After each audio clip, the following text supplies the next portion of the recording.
खासदार संजय काका पाटलांनी शरद पवारांची भेट घेतली। सांगलीमध्ये शरद पवार भाजपला धक्का देण्याच्या तयारीत आहे।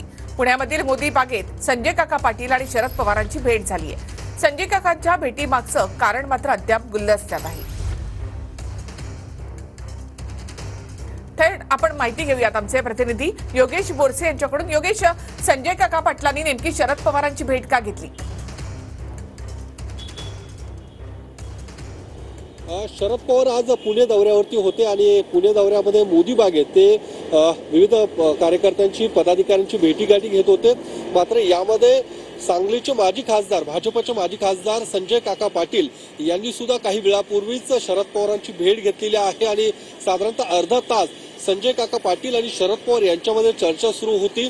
चर्चा नेमकी राजकीय होती की अन्य काही कार्यक्रम होता या संदर्भातलं स्पष्टीकरण होऊ शकलेलं नाही। मात्र ज्यावेळी संजय काका पाटील यांना या भेटी संदर्भात विचारणा केली असता त्यांनी सांगितलं की सांगलीत येत्या काही दिवसांमध्ये महाराजांच्या पुतळ्याचं अनावरण आहे, त्या कार्यक्रमाचं निमंत्रण देण्यासाठी मी शरद पवारांच्या भेटीसाठी आलो होतो असं संजय काका पाटील। नक्कीच, धन्यवाद योगेश एकूणच माहितीबद्दल।